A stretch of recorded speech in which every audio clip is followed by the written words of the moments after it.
Como que é Go Live? É só apresentar Go Live? Cadê, menina? Por que não tá no Go Live? Menina, me ajuda. O que eu fiz? Não, amiga, tá sim. Calma, já mulher. Tá, só falar, Lena. Já começou? Já começou. Já. Oi! Boa tarde, boa tarde. Eu sou a Lena Costa. Estou aqui hoje para convidar todas e a todos que querem participar, que quiserem contribuir com a nossa reflexão. Nós temos a proposta das lives Identidades Negras, que tem a proposta de trazer as narrativas das mulheres negras como processo de fortalecimento e resistência frente a esse cenário que nos distancia, né? Então, a partir disso, é uma proposta muito linda que Vanessa Rego e Cíntia Santos trouxeram esse cenário de pensar um espaço onde as mulheres negras pudessem trazer as suas narrativas, a sua oralidade como um processo importante para nós, né? Então, dentro desse cenário, nós estamos na nossa 5ª live, que traz diversas mulheres que partem de diversos espaços de pertencimento e entendendo esse momento como um momento singular no nosso processo, né? Então, sejam todos bem-vindas, todas bem-vindas, mais um momento de troca aqui, de fortalecimento, de resistência e de afeto, porque partindo disso a gente também pensa que nosso lugar é um lugar de afeto, lugar de protagonismo, né? Então, que este momento seja mais um desses tantos que a gente busca aqui construir coletivamente, né? Então, esse lugar é um lugar muito importante, que hoje a gente vai estar desenvolvendo aqui umas trocas, umas narrativas bem fortes. Jana, por favor, pode se apresentar. Olá, boa tarde a todos. Meu nome é Janaína, sou capoeirista, faço parte desse coletivo maravilhoso, Identidades Negras, faço parte também do Quiloa, um grupo de maracatu, num coletivo também chamado Brincarelas. E a gente convida vocês para participar aqui com os comentários, aproveitando também para pedir para dar uma curtida na nossa página, tanto do Instagram quanto do Facebook, com o nome Identidades Negras. E lá vocês acompanham os temas das próximas lives que estão sendo todos os domingos. Sejam bem-vindos, tenho certeza que vocês vão gostar. A Cíntia vai falar um pouquinho dela. Boa tarde, gente. Sou a Cíntia Santos, sou historiadora, não danço, mas batuco no maracatu também, onde eu conheci essas meninas lindas aí.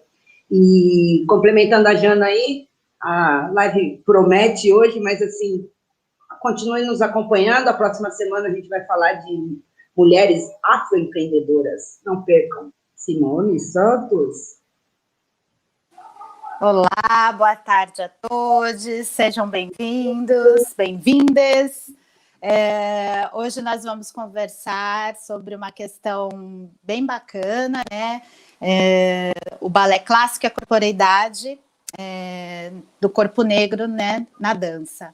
E hoje a gente vai trazer a Marcela Silvério, uma dançarina que estuda essas questões de estereótipo, tá, do balé clássico e a invisibilidade do corpo negro nessa modalidade.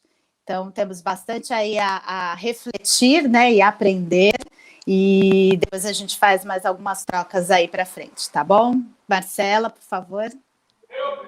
Oi, gente, boa tarde. Estou muito feliz de estar podendo compartilhar com vocês e também com todas e todos que estão aí nos assistindo e dialogando junto com a gente. Para mim é fundamental refletir sobre o balé, porque eu iniciei na dança a partir do balé clássico. Eu comecei quando pequena. E a partir da minha experiência de vida também, acho que tudo vai se relacionando, né? Não tem como separar só a dança, acho que a dança é vida também. A gente vai questionando várias coisas ao nosso redor, coisas que eu não consegui entender e que aos poucos eu fui entendendo. Bom, primeiro eu faço um convite para que vocês imaginem uma bailarina. E aí posso até fazer o convite para vocês fecharem os olhos, que é uma coisa que eu costumo fazer corrideiramente com as minhas alunas também, para fechar os olhos e imaginar uma bailarina. e aí pode abrindo aos poucos. Então, o que eu questiono nos meus estudos, e depois de tanto tempo fazendo balé, e depois do balé, né, depois que eu fiz curso de balé, eu fiz faculdade de dança, enfim, estudei um pouquinho mais sobre dança e arte, é pensar nesse imaginário que a gente cria sobre o balé. E no imaginário que a gente cria, quando a gente imagina a bailarina, que bailarina é essa que eu imagino, qual é o corpo, como que é o corpo dela, qual é a cor dela. Quando a gente imagina, a gente já cria um padrão para esse tipo de bailarina, né? Já ouvi também muitas vezes as pessoas falarem, eu sempre gostei de balé, mas eu acho que balé não é para mim. E aí costumam ser pessoas ou gordas, mulheres gordas, ou mulheres negras, né? Então a gente refletiu um pouco sobre isso. O balé, quando a gente fala em balé clássico, a gente pensa num padrão corporal, num estereótipo. E nesse padrão corporal, ele tá ligado muito à branquitude, à origem do balé, né, uma origem europeia, branca, né, e mulheres loiras. E aí a gente se pensar, até no balé no Brasil e no mundo inteiro, né, quais são essas pessoas que protagonizam o balé clássico? Então eu tento questionar muito a questão de formação dos bailarinos e também perceber o cenário profissional e o cenário educacional. No cenário profissional, a gente vê poucos bailarinos negros, né, em companhias ou financiadas pelo governo, ou não, mas em companhias de grande nome, você tem um pouco a ausência de bailarinos. A gente consegue ver até bailarinos negros, mas eu foco também um pouco minha pesquisa nas mulheres negras, né? Então, se vê uma ausência, são poucas mulheres negras, assim, umas vezes ou nenhuma. E no processo de formação, a gente não reflete um pouco sobre essa diversidade dos corpos, né? Você se padroniza, costuma se padronizar um corpo quando a gente fala em balé clássico, né? Nas aulas. Então, eu entendo que é a partir das aulas, eu vejo que a partir das aulas mesmo do balé clássico, que necessariamente eu tento refletir e questionar isso, esse processo de formação e também de respeito às diversidades dos corpos, né? É um processo de respeitar as diversidades também de uma forma afetiva. Eu acho que o balé não precisa ser passado de uma forma autoritária, ele também pode ser passado de uma forma afetiva com as alunas e que respeite os seus corpos e também respeite as nossas diferenças, porque é entender que nós temos diferenças, né? É entender que um cabelo liso é diferente de um cabelo crespo. É entender que uma tonalidade de uma pele é diferente da outra tonalidade da pele. Então, a gente começar a perceber e não naturalizar. Então, quando você olha uma companhia de balé e você vê a ausência desses corpos negros, não naturalizar, mas perceber por que estão faltando. Eu fui muito questionada em relação a isso. Talvez isso me fez repensar. Esse trabalho ele surgiu na especialização que eu fiz. Esse questionamento de, nossa, por que tem poucas bailarinas negras? Me fez repensar um pouco esse cenário. E também me fez refletir sobre a minha formação enquanto bailarina mesmo, as coisas que eu passei. Por exemplo, o figurino, né? O figurino, o elástico dos figurinos, necessariamente ele tem que ser invisível. É que nem como se fosse uma segunda pele, dependendo da coreografia que você faz, tem figurinos também que tem que ser da cor da pele, né? E aí quando você fala da cor da pele de quem? Porque nunca veio um elástico marrom escuro para eu usar. Eu sempre tinha que pintar os elásticos com base, né? É o mesmo questionamento que eu faço que outras bailarinas fazem, não só a primeira, né? Isso é as bailarinas negras questionando esse padrão e esse mercado mesmo do balé clássico, é um mercado muito elitista, pensando, por exemplo, a meia calça e a sapatilha, ela tem que ser uma continuidade da pele, né? Então, quando você não tem meia calça, sapatilha da cor marrom escuro, atualmente a gente tem, mas ainda é poucas as marcas que já produzem, né? Às vezes tem que encomendar, é um trabalho ainda, é uma espera, né? Significa que eles não veem os corpos negros como os possíveis artistas, como possíveis bailarinos. Eu senti isso na minha formação, eu via que ao mesmo tempo, tudo bem, eu fazia parte, mas não me viam como futura bailarina, assim, pouquíssimos professores me viam como, você vai ser uma futura, ou investiam nisso, né? Não, Marcela, vai que vai dar certo. Isso é bem complicado, né, quando a gente pensa num processo de formação, né? Ou quando você vê que a maioria das bailarinas que estão no espaço como primeira bailarina ou como solistas são brancas, né? Então você vê essa ausência, né? Pensando nos balés de repertório, que são histórias dançadas, né? São histórias antigas lá que partem lá do século XIX, tipo Lago dos Cisnes, que a maioria das pessoas conhecem. São poucas bailarinas negras que conseguem ter protagonismo nessas histórias. Primeiro que muitas dessas histórias, elas não consideram o corpo negro como parte dessa história. E segundo que nas companhias, por conta do racismo também, não colocam as bailarinas negras para ser protagonistas. E aí você fala, não, elas estão a par, estão no mesmo nível técnico que as outras bailarinas, elas só não conseguem espaço para se desenvolver. E a maioria que consegue, elas precisam trabalhar fora do país, né? Precisam viver fora para conseguir um respaldo artístico para poder sobreviver dançando balé. Bom, eu tento analisar essas facetas, eu penso muito no processo educacional, que acho que é uma forma da gente refletir e questionar sobre isso. Repensar, quando a gente fala de bailarina, né? Quem que vocês imaginam, né, quando fala bailarina, nossa bailarina clássica, uma pessoa que, bailarina famosa? A maioria das pessoas pensam na Botafogo, né? E ela tem uma carreira fantástica, não tô negando a carreira dela, mas é pensar, porque as bailarinas negras, incríveis como a Mercedes Batista, que é a primeira bailarina negra do Teatro Municipal, protagonista, né, do corpo de baile, ela foi poucas vezes, participou de espetáculos por conta do racismo, porque essas bailarinas não são lembradas, né, nas academias de dança. Eu acho que as academias de dança precisam bastante repensar nesses seus processos de formação e também se ver enquanto racista e repensar numa educação antirracista. Então eu vou refletindo a respeito disso a partir da minha experiência com dança também.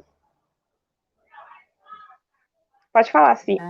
Perfeito. Não, é perfeito esse olhar, né? Eu fico muito pensando nessa questão de como a gente é muito ocidentalizado, né? Então a gente está no Brasil com essa diversidade de corpos, diversidade de cores, e a gente ainda mantém essa mente ocidental fechada, né? E é obviamente racista, né? Porque você já fala do balé, o balé já é algo elitizado. Então, se ele é elitizado, ele está nas classes mais altas. Obviamente, quem está nas classes mais altas? As pessoas brancas. Então, essas pessoas não vão ter esse olhar, né? Hoje, quando você perguntou, né, quem a gente pensa em primeira bailarina, né, nós vamos pensar na Botafogo. Hoje eu consigo pensar na Ingrid Silva, que é uma menina nova, jovem, mas ela onde que ela está? Nos Estados Unidos, né? Porque lá eles têm companhias, né, só de bailarinos clássicos e companhias com bailarinos negros, né? O Brasil não consegue ainda enxergar. Você vai ter agora várias escolas, né, nas comunidades, que tem bastante meninas negras. Aqui no Guarujá a gente tem um trabalho incrível, que o Ale Almeida, quem está aqui, que é da dança, vai saber de quem que eu estou falando, que é um coreógrafo, bailarino maravilhoso, também precisou ir para fora para dançar, né? A gente tem aí Ismael Ivo, né, que é o diretor do Balé da cidade de São Paulo, né? E é um negro maravilhoso, mas precisou ir para fora também para que a sua arte fosse reconhecida. Então a gente precisa entender, né, como é importante falar disso, né? Falar desses corpos na arte de um modo geral, né? A arte ainda ela é muito elitista e muito branca. Ela não consegue ainda entender que a gente tem uma diversidade aí de corpos, de muita arte aí para a gente poder ter essa confluência, né? Porque senão a gente vai continuar repetindo aí os mesmos padrões e isso é muito, muito pobre, gente. Isso é muito pobre artisticamente falando. Eu enxergo dessa forma, acho que fica muito pobre. Porque o corpo negro, ele envolve tanta coisa, né? É uma corporeidade única, né? Não estou menosprezando outras, né? Óbvio que não é disso. Mas o corpo negro, ele já tem uma coisa, né? Tem a ancestralidade, tem todas as danças, né? Dança dos orixás, a capoeira, você tem uma série de questões o corpo negro, ele se move, ele sempre se falou pelo corpo, né? Se movimenta, expressou pelo corpo, né? Então, na época da escravidão, os negros já se expressavam pelo olhar, pelo movimento do corpo. Então, não é algo que já está em nós. E, enfim, acho que falei demais já. Mas acho que boa, sim. Bom que você trouxe esses elementos para a gente pensar um pouco, né, a partir de onde esses corpos, o corpo negro está, né, e entendendo essa discussão da dança, né, do corpo negro na arte, na dança, só para a gente olhar um pouco do que como é colocado, por exemplo, quando a gente vai para problematizar o negro, a relação dele, onde que está, não se encaixa nesse discurso a partir da música Ciranda da Bailarina, né, que o Edu Lobo e o Chico Buarque fizeram essa composição, e a Adriana Calcanhoto trouxe uma interpretação ali, nos anos 2000, a partir de um disco infantil, de como que a perfeição de um corpo balé, um corpo perfeito da bailarina, deixa de fora a possibilidade de um corpo negro existir, né? Então, é a partir disso mesmo para a gente poder pensar. E quando a gente vai pensar o corpo negro como um todo na arte, seja na dança, seja no teatro, invisibilizado. E ele só vai estar aparecendo quando ele é objetificado, não como uma possibilidade de outro lugar, né? Partindo disso mesmo que a gente está trazendo essa reflexão, e que tudo está relacionado a como a Marcela já falou, que a gente trouxe em outros momentos de reflexão aqui, a partir da narrativa do racismo estrutural, que deixa de fora a existência desses corpos, né?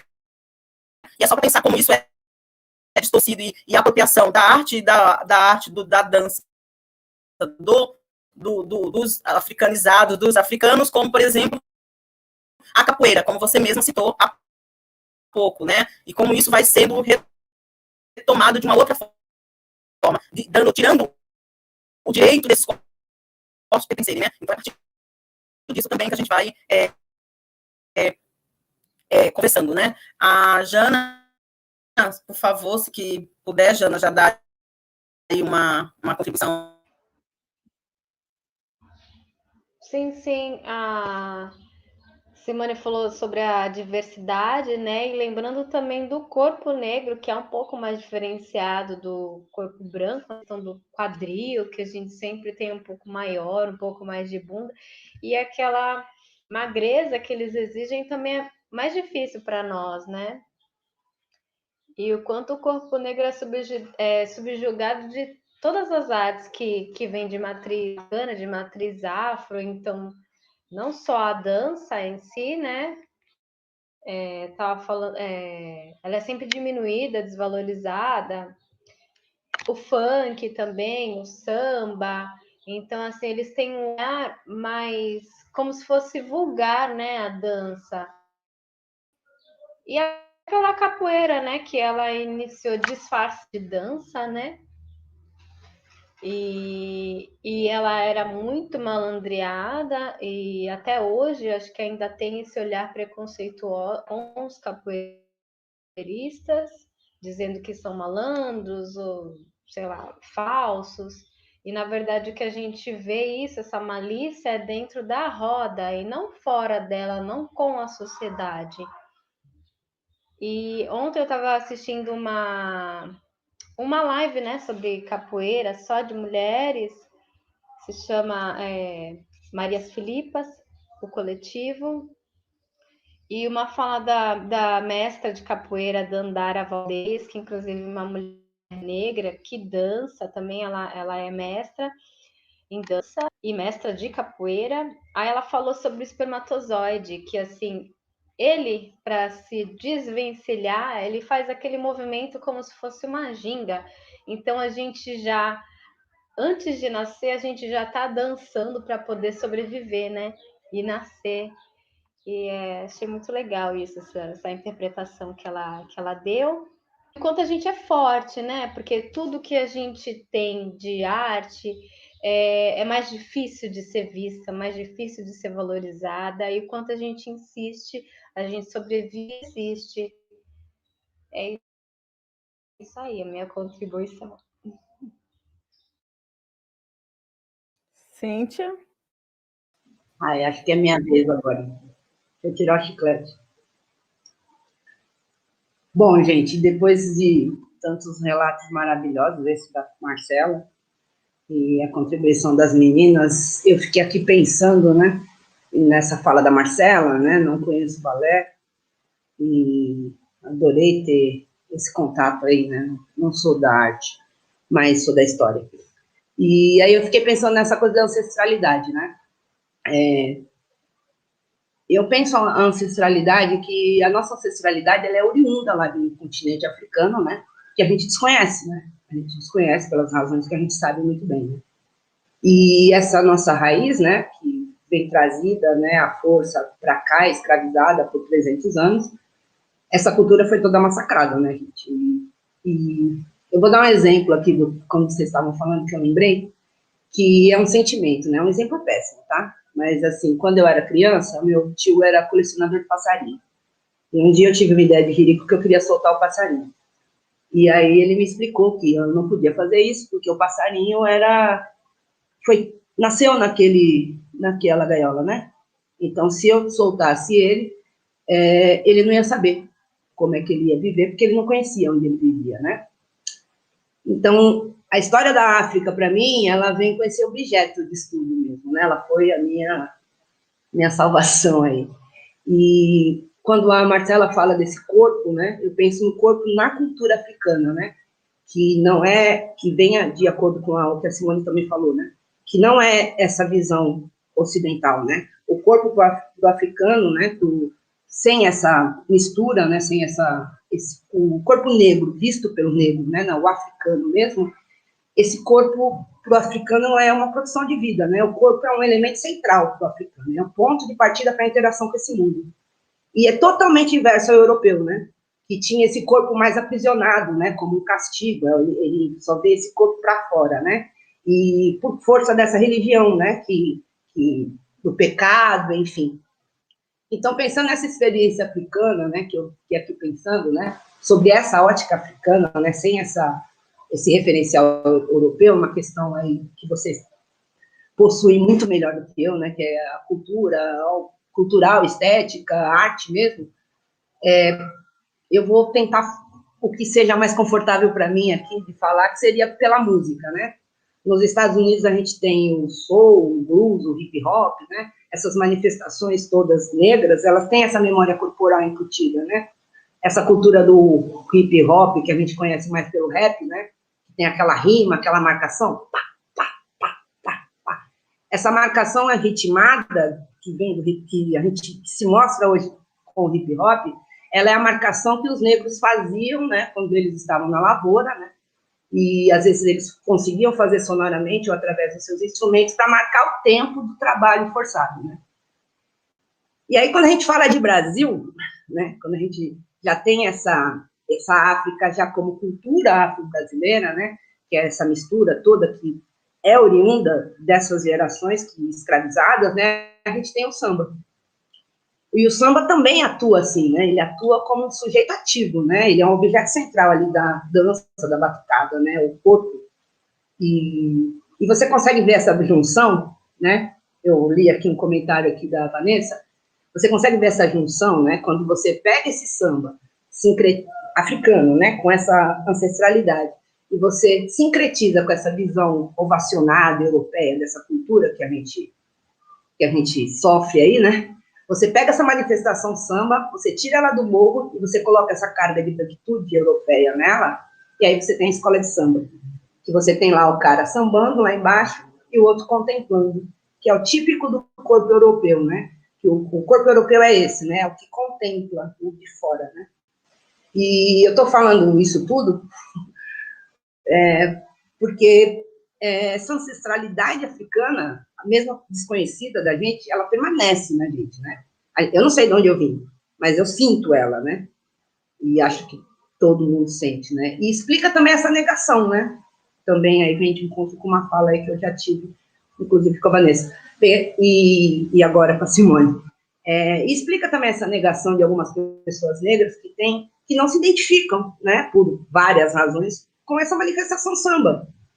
Porque essa carga, né, desse corpo da mulher negra, que daí depois a gente vai falar o que a Lena falou, né, da hipersexualização, enfim, porque é aquela carga, né, você é mulher negra, então você já nasceu com esse samba no pé, né, você é obrigada a se manifestar culturalmente só através desse estereótipo, né, e aí eu viajo um pouco mais aí na fala, não sei se eu estou estendendo aí, para compreender esse racismo, né, que é esse corpo mesmo, né, da mulher negra, aí já saindo da arte aí um pouco, né. Eu vejo, assim, o corpo da mulher negra visto, né, o que está aí, que a gente sente, em 3 divisões básicas, né, que é o corpo do trabalho, é o corpo do prazer do outro, e o corpo do afeto do outro também, né. E tentando explicar um pouco assim, quando eu pensei em corpo do trabalho, eu pensei em 4 nomes, quando a Marcela estava falando, né? Eu estava pensando, eu não sei se eu vou errar aqui, tá? É Betsy, Lucy, Inarsha e a Sara. Essas 3 primeiras, né, elas foram escravas compradas aí no século XIX por um cara que é considerado o pai da ginecologia, não sei se vocês conhecem essa história, em inglês, né? E ele compra essas negras para fazer experiências ginecológicas nela, né, como cobaias vivas, né. Uma delas, acho que foi a Narsha, passou por mais de 30 cirurgias ginecológicas, né, e elas ficavam horas naquela posição super agradável que nós mulheres conhecemos, para serem mexidas, observadas, né, pelos estudantes. O detalhe mais sórdido disso tudo, né, que todas as cirurgias eram feitas sem anestesia, sendo que a gente está no século XIX e a anestesia vem do século XVIII, né? Falando também do que a Jana falou sobre o corpo negro, eu lembrei de Sara, né? Sara Barton, né? Que é uma sul-africana, que ela é conhecida como a Venus Ontentonte. Tem até um filme, eu vou lembrar isso. A Vênus Negra. Vênus Negra. E a Vênus Negra é o Black Venus, né? Acho que ele é de 2009, uma coisa assim, é um filme, né? É Vênus Noir, que era francês, eu acho. Ela sofria de uma doença com um nome esquisito, estatopenia, um troço assim, que é um acúmulo de gordura na região das nádegas, né? E é uma doença, uma disfunção aí que é comum na mulher negra, né? E eu considero a história dela o símbolo máximo aí, né, da exploração desse corpo. Porque seus órgãos sexuais, seu cérebro, seus ossos, eles permaneceram no Museu de Paris, lá em Paris não, França, sei lá, qual local, até 1974. Foi em 2002, mais ou menos, que o Mandela, já presidente, consegue trazer esses restos dela para enterrar, gente, porque, afinal de contas, né, ela merecia. Só que agora, em 2015, teve uma vandalização no túmulo dela, né? Pintaram de branco, em detrimento aí de uma estátua que o pessoal tirou lá, um protesto, enfim. E isso, né, falando dessas mulheres, eu penso nessa construção, né, que é feita, né? Que é esse corpo resistente, esse corpo animalizado mesmo, né? Esse corpo que não tem dor, então, você vê aí vários estereótipos se formando, né? A negra durona, agressiva, aquela coisa da negra guerreira, que eu tenho, assim, como memória afetiva, a mãe do Chris, né? Do cenário, daquele seriado lá, Todo Mundo Odeia o Chris, né? Que é a negra barraqueira, que também é outro estereótipo, né? Então, assim, aí você justifica isso, né? Como assim, como você vai se comover por essa mulher, se essa mulher é tão forte, né? Então, você percebe como é montada essa problemática que a gente vive, né? Aí você tem o corpo de afeto, né? Que até eu lembro da live da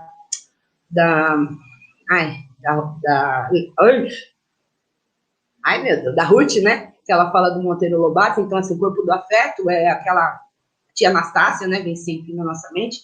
E a gente teve aí o falecimento da Chica da Silva ontem, né? E ela fez vários papéis com essa temática, né? Que é aquele corpo escravizado, empregada doméstica, boazinha, a que tem o prazer em servir uma família, que vive aquela vida sem sentido, né? que é só a alegria de ser útil, né? A subalterna. Ou a mãezona, né? Também. Que encara as adversidades, aí aquela vida de desgraça, sofrimento, droga, enfim, o eterno sofrimento e a superação, né? E uma mulher tão benevolente assim, ela também não precisa do seu afeto, porque, afinal de contas, ela é o afeto, né? Então, é uma outra construção. E o corpo do prazer, né? Esse é mais fácil da gente lembrar, né? Que é a mulata, né? A negra furosa, a cor do pecado. Pecado esse cristão e branco, né? Que é essa religião que fala de pecado, não é outra. E aí eu lembro dos anos 70 que a gente tinha um termo maravilhoso, que era a mulata tipo exportação, né? A mulata para gringo ver, que vendia o samba, a sensualidade do país racialmente democrático que a gente vivia, né? E toda essa ordem de mentira, né? Que também vem aí de fontes com a globeleza. E o que era essa mulata, né? Essa mulata era negra embranquecida, né? Que fica mais aceitável a esse paladar, né? E essa exportação. O que a gente exporta, gente? Mercadoria. A gente não exporta outra coisa a não ser mercadoria. E quando você carimba essa mulher mulata, tipo exportação, você marca ela como uma mercadoria. Que desde a senzala, né, através dessa hipersexualização, que também era uma justificativa para os estupros, para os abusos que aconteciam, que também no pós-abolição aconteceu, essa devoradora de homens, né, essa promíscua. E aí vocês sentem na pele hoje a negra branca para casar e a branca para casar e a negra para transar. E esses três corpos, né, esse trabalho, afeto e prazer, você percebe que as duas primeiras, o afeto e o trabalho, normalmente é uma mulher retinta, né? E o do prazer é a mulher mais clara, né? A negra mais clara, né? E, ao meu ver, isso é o cruel desmonte aí, né? Que você desemboca nessa solidão da mulher negra, toda essa desgraça que a gente vive, nessa crueldade toda. E essa problemática está dentro do nosso DNA brasileiro, gente, né? E assim, eu, negra de pele clara, eu não estou livre, eu não tenho um atestado de antirracista. Mas eu preciso, né? Eu tenho que passar a entender isso e passar isso para o meu dia a dia. Eu tenho que ver essa mulher, como eu trato ela, como eu vejo ela e como eu sou tratada, né? Também. E aí, voltando aí que eu falei pra caramba, da ancestralidade, né? Essa cultura africana, esse encontro, né, que eu não chamo de colonização, chamo de invasão, né, essa cultura que a gente tanto aprecia e exala, né, que é essa cultura que a Simone falou, ocidental, né.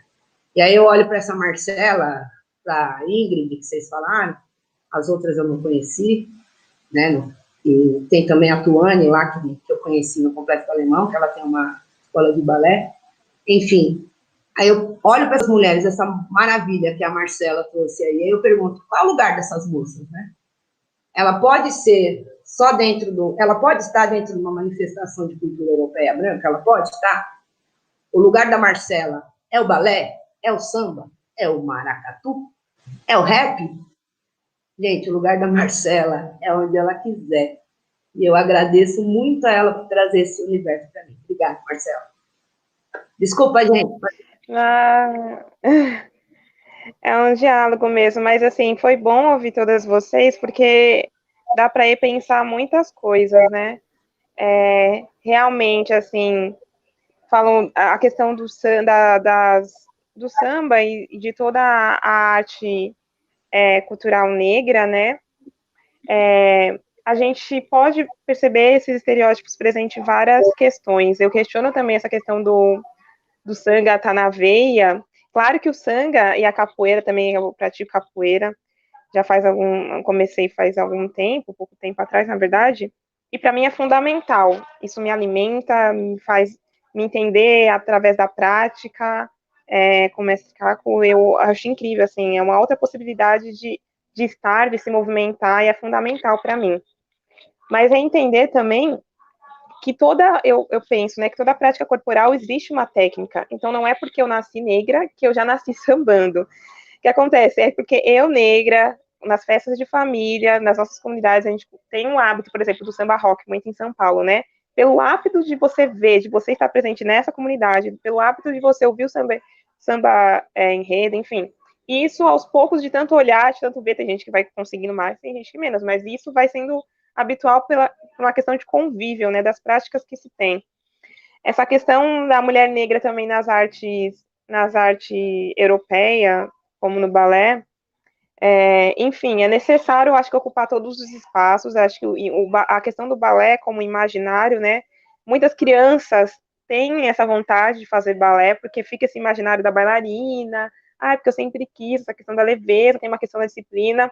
Claro que é uma coisa que a gente tem que refletir, sim, né? O porquê de fazer, mas é entender que ela é uma arte aberta a todos, ela é muito elitista, sim, ela é cara, sim, e ela ainda é muito racista. O seu discurso, não a técnica em si, não, né? Porque a técnica, o fazer, não. Mas o discurso que tá junto com o balé é hiperracista. E nisso invisibiliza as bailarinas negras, né?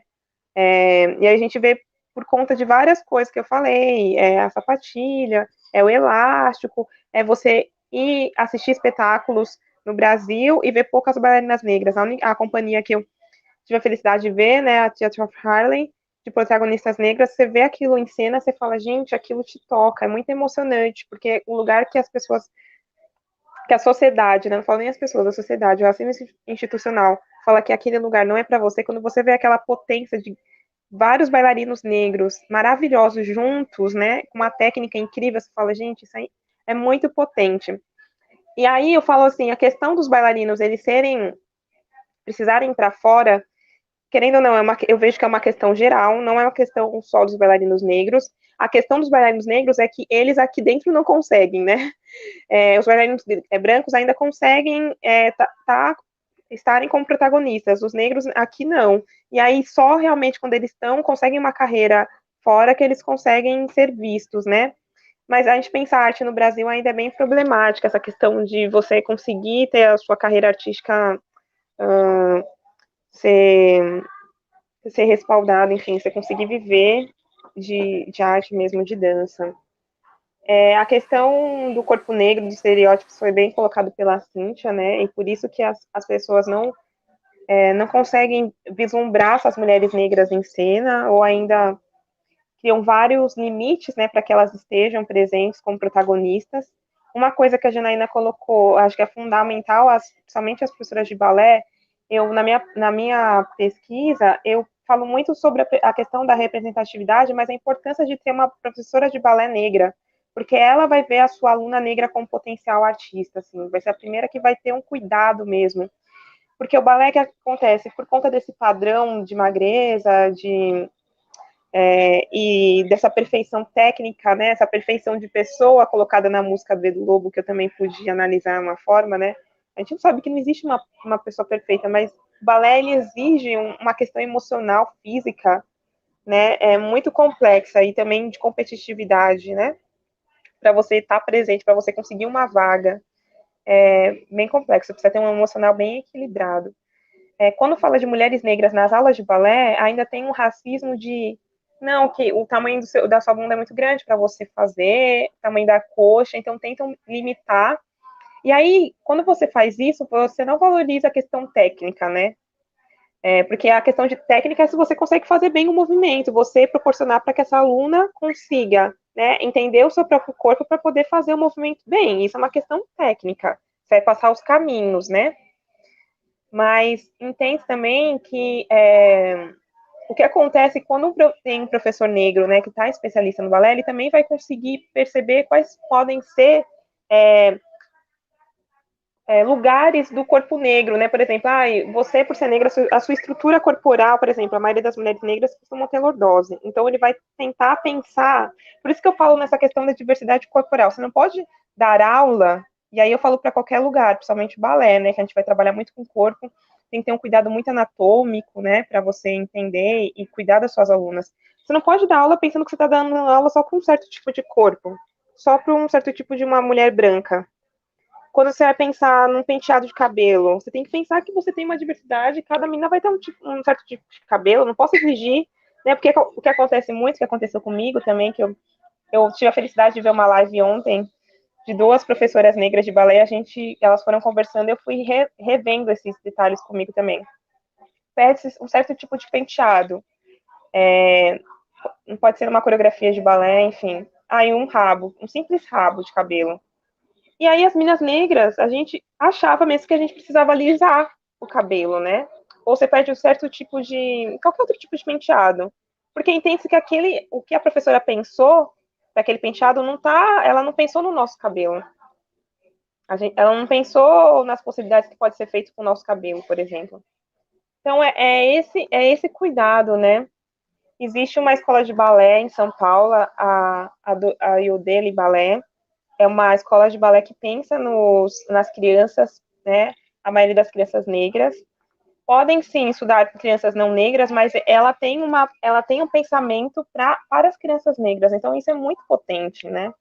É realmente uma educação antirracista, assim, que vai pensar nessa diversidade corporal, entender que nós somos diferentes, sim, o meu cabelo é diferente de um cabelo liso, e o meu corpo, dependendo, o meu quadril vai tender a ter lordose, então eu tenho que pensar em várias questões, assim, é um cuidado mesmo com as minhas alunas, pensar tudo isso.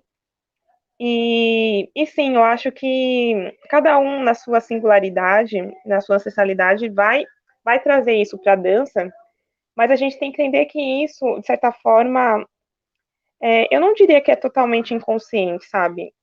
A minha dança foi se transformando também à medida que eu fui conhecendo muita coisa, né? Fui começando a me entender como é um processo a gente se tornar negro, né? Como a gente já vem conversando. Então, esse processo também de entender a minha ancestralidade. Então, não é porque você é negra que você, enfim, não, é todo um processo de estar no mundo, de se reconhecer, de também refletir sobre essas danças. Eu acho que o balé clássico, ele não como eu escuto muito com professoras de balé e até muitas pessoas na dança, né? Porque a balé clássico é a técnica base ou a base para as outras danças. Não, não é isso. O balé é a técnica para o balé. O samba tem a técnica do samba, né? O maracatu tem a técnica do maracatu. É entender que não é sobrepor é porque a cultura eurocêntrica costuma sobrepor tudo que é eurocêntrica, né? A música dita clássica, o balé dito clássico, né? Tenta colocar sempre numa categoria e menosprezar os outros tipos de dança. E aí, como que a gente pode ver isso, né? Também considerado o epistemicídio, né? Quando eu desconsidero outros tipos de saberes e sempre vou prevalecer esse tipo de saber. Por exemplo, a maioria das escolas pensam no balé como curso extracurricular. E tudo bem, é incrível o balé, mas e os outros tipos de dança? Elas não existem saberes, né? Para também vivenciar junto com as alunas e com os alunos. Então, é bom a gente questionar sobre essas normatizações que estão aí postas, e isso tudo não foi de uma vez que aconteceu comigo, mas foi por diversas experiências e também com a pesquisa em dança que eu fui tendo. Eu fiz técnico de dança, eu pude fazer faculdade de dança, e aí pude entender como isso reverberava, assim, né? Pude entender os vários processos de me sentir sozinha numa aula de balé, de não me sentir escutada, de me sentir muitas vezes só, porque muitas das mulheres negras que fazem ou fizeram balé, elas estão numa sala de maioria branca e você é a única negra, então não se tem um olhar cuidadoso e um olhar de você como protagonista, né?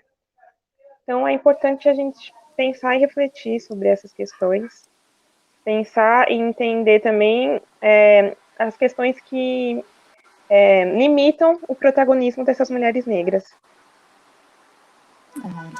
Eu queria completar o que a Marcela falou agora, porque eu lembrei de um episódio da minha vida, assim, que um tempo atrás eu fiz um curso rápido de História da Dança, e aí a professora trouxe vários, né, enfim, referências, né, da dança, todas brancas, né, e aí eu contestei, porque a gente ia ter que fazer, tipo, criar uma coreografia, né, dentro do que a gente estava pesquisando, e aí eu gosto também bastante de balé, né, não fiz formação de balé, mas fiz de criança um pouco, e depois de adulta eu voltei a fazer, inclusive antes da pandemia eu ainda estava fazendo minhas aulinhas de balé.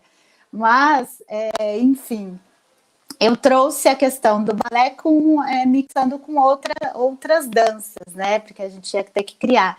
E aí eu trouxe um nome para ela, e qual foi a minha surpresa? Que ela nunca tinha ouvido falar, que é a Germania Cogani, né? A Marcela conhece, e que é uma mulher incrível, uma bailarina maravilhosa, já veio aqui numa Bienal do Sesc, aqui em Santos, e a professora não conhecia. Ela tem formação em dança e ela nunca tinha ouvido falar. Então, eu acho que o que falta muito nessa nossa educação, né, seja na parte nessa área artística, isso é para todos, né? A gente está falando da questão da bailarina, né, do balé, mas eu acho que em toda a arte, os professores precisam estudar um pouco mais acerca de outras culturas. Sim, Então, não ficar só na Europa, né? Exatamente. Então, nós temos outros. A gente tem Josephine Baker, que ela foi uma cantora incrível, bailarina também. Sim, lá na década de 30. E a gente não sabe, né, que infelizmente tinha esse corpo extremamente objetificado, mas ela tá aí, faz parte da história. E ainda ela fazia humor em relação a isso, né? O que é mais potente ainda.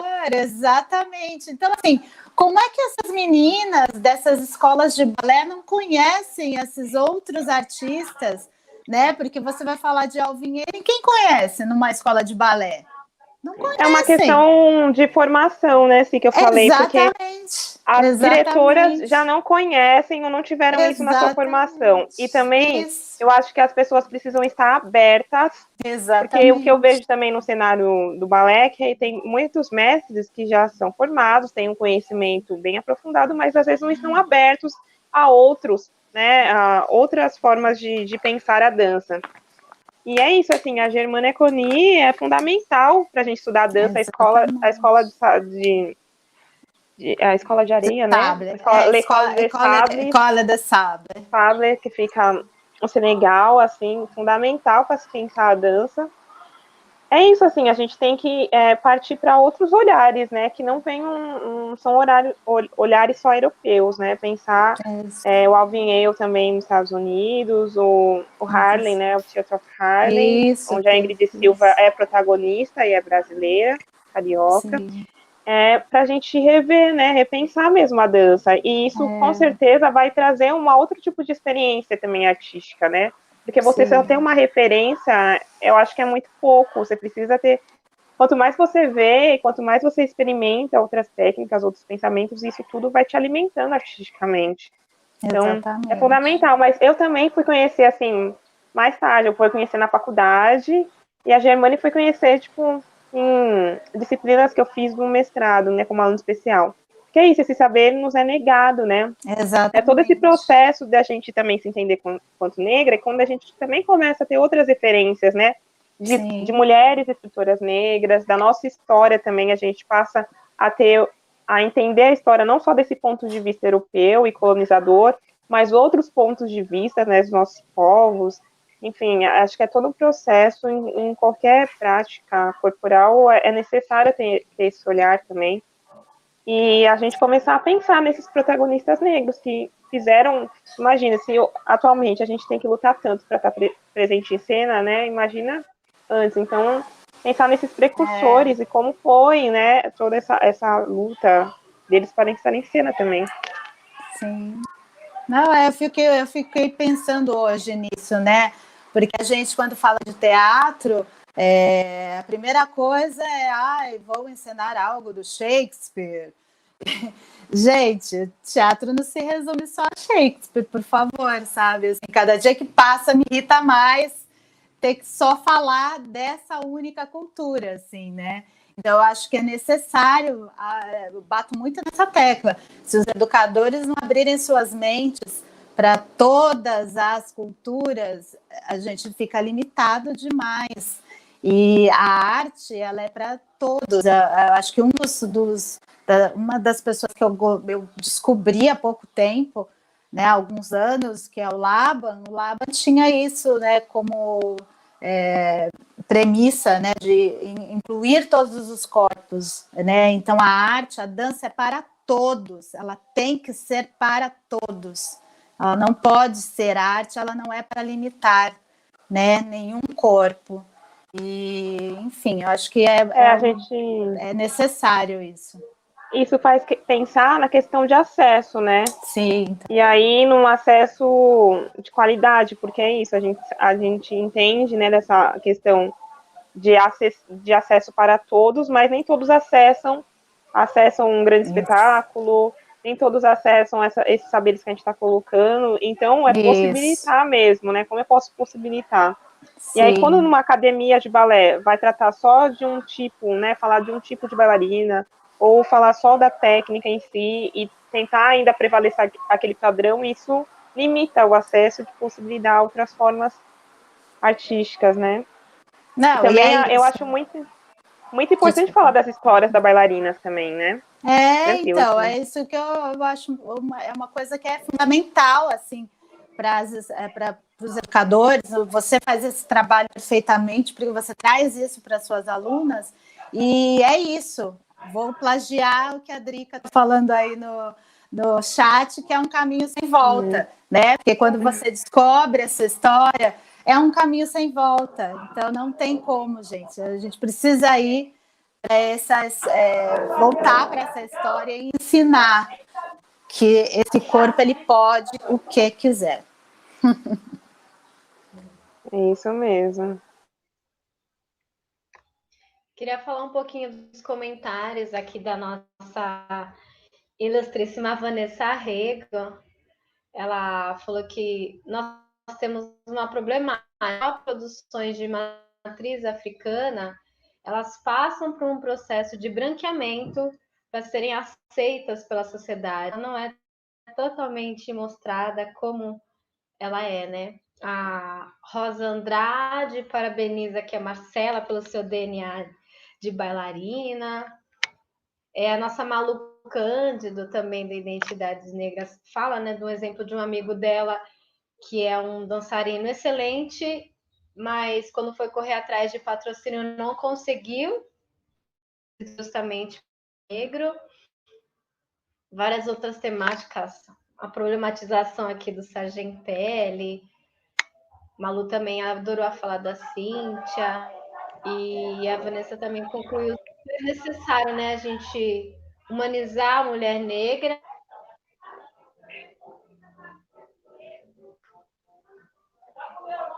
Sim. Legal os comentários. É pensar também, eu tenho um Insta, né, que é Negras Bailarinas, e aí eu tenho que até alimentar mais histórias, mas é pensar que aí eu fui conhecendo histórias de bailarinas incríveis, fui conhecendo o trabalho, e eu falo, gente, onde que elas estão trabalhando, né? E aí você fala, gente, cadê? Eu quero elas em cena, eu quero elas, né? Todo mundo conhecendo elas, mas é essa dificuldade de você conseguir patrocínio, de você conseguir espaço para poder dançar, né? Dançar à sua maneira, bailarinas incríveis. Que aí eu já ouvi histórias de audições também, que fazer audição, tava crente que ia passar porque ela foi muito bem, e aí no fundo, aí chamaram uma bailarina branca para participar. São várias questões, né? Que a gente tem que repensar como o racismo ele está presente mesmo.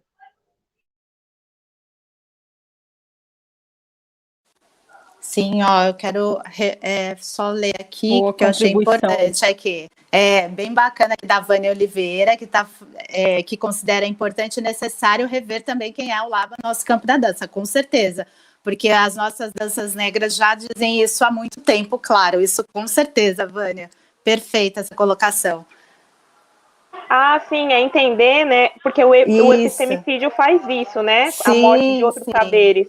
Prevalece só um tipo de saber, mas tem vários conhecimentos que a dança europeia foi trazendo muito depois que as danças de matriz africana já estavam pensando e revendo, né? Esses saberes já estavam presentes faz muito tempo. Só que aí que quando você escreve, né, e dá nome, né, como a cultura europeia valoriza isso, o nome e também a escrita, aí se dá um outro tipo de valor, mas realmente. Sim, sim. Bem bacana isso. Importante contribuição de todos aqui para a gente pensar de reflexão, né? E pensar outras formas também de a gente poder estar deixando aí um legado para as nossas crianças, para as crianças que possam pensar na possibilidade da dança como uma ferramenta muito potente, né? E aí, sobre várias falas que apareceram, aqui na cidade de São Vicente, uma escola de que vai poder autorizar umas crianças da periferia a acessarem a dança como uma possibilidade, mesmo assim ainda é muito pouco. E essas ações vêm feito a missão do Estado, né, de pensar espaço onde as crianças e os corpos negros possam circular a partir da arte e da dança. E a Marcela, você falou uma coisa muito importante, que é pensar e a Simone também trouxe sobre a arte como um todo, mas pensar que a arte não se fecha a partir somente de Shakespeare, né? Então tem uma estudiosa que está trazendo uma reflexão, que é a Deise Brito, que está trazendo o corpo negro na arte, o corpo negro no teatro, para pensar o lugar do negro em diferentes espaços de arte, o seu corpo como um espaço de pertencimento, só para ressignificar esse lugar negro, do corpo negro nas artes. Gratidão mesmo para todas as participações aqui da nossa live, do nosso momento de reflexão, de troca de saberes, de fortalecimento e resistência, e queria que todo mundo pudesse fazer um agradecimento aí, e a Marcela pudesse fazer um encerramento ali, na nossa live, porque para que a gente possa voltar na semana que vem com mais proposta de enriquecer nossas trocas, né? Esse nosso processo de luta constante, porque a gente está em luta constantemente. Então é isso, meninas maravilhosas, mulheres maravilhosas que contemplaram aqui esse momento de troca com as demais que não estão aqui fisicamente, mas estão distribuídas em diferentes espaços, né? Então é isso. Gente, Marcela? agradeço muito esse momento de troca. Agradeço também a todos que estão presentes, Rosa Maria, minha tia linda, bióloga. E agradeço a todos, assim, acho que é muito bom dialogar, repensar esses lugares, principalmente na dança. A dança é uma forma de conhecimento, é uma forma de estar no mundo. A gente está vendo na pandemia o quão importante, né, a potência da arte também, né, a afetividade que a gente pode trazer através da arte. E é isso, assim, eu acho que é pensar nas nossas potências, né, a questão do acesso, a questão também de poder falar por nós mesmas. Eu acho que os bailarinos e bailarinas negras também precisam se unir para poder trazer essas potências artísticas em cena, e é uma luta contínua mesmo, é pensar que existem vários espaços de formação, mas poucos ainda estão abertos a repensar os seus modos de fazer arte, os seus modos, e artistas também, né, repensar e trazer essas referências de artistas negras e artistas negros. Bom, já dialogar sobre isso já é um início para a gente poder repensar, né, esse futuro artístico e o futuro da dança também. Cíntia? Jana? Alguém quiser fazer alguma consideração final para a gente poder estar encerrando nossa live? Nós temos 2 minutinhos ainda. Eu coloquei um link aqui nos comentários sobre aquele arquivo que a Lena disponibilizou. Então, é um arquivo que tem bastante trabalho sobre dança, sobre a corporeidade negra. Está aqui nos comentários, eu coloquei agora. Então, se vocês quiserem acessar, tem uns trabalhos muito bons. E aí, fiquem à vontade. Obrigada pela participação de todos. Obrigada, Marcela, Cíntia, Lena, Simone. Obrigada a vocês também, a conversa foi muito boa. Eu acho que é bom, assim, eu vou deixar, além desse link, acho que é bom a gente pesquisar, né, assim, eu recomendo a Doyolê, Escola de Balé, a Cia Jazz com Jazz, com a Aline Vilaça, que eu fiz parte lá em Viçosa, que foi onde também eu pude estudar um pouco sobre as negritudes na dança, no jazz, o Theatre of Harlem, a Germany Aconi. Então, tem várias referências negras na dança que a gente pode estar se conectando, tá? E é isso. Obrigada, gente. Obrigada, gente. Obrigada, gente. Boa tarde. Beijo para as pessoas que estão aí. Beijo, no beijo, chat. Rosa Maria, professora de biologia. E reforçar o que a Marcela falou, é isso aí, vamos atrás, né? Conhecer mais, né? Todas as nossas histórias, as nossas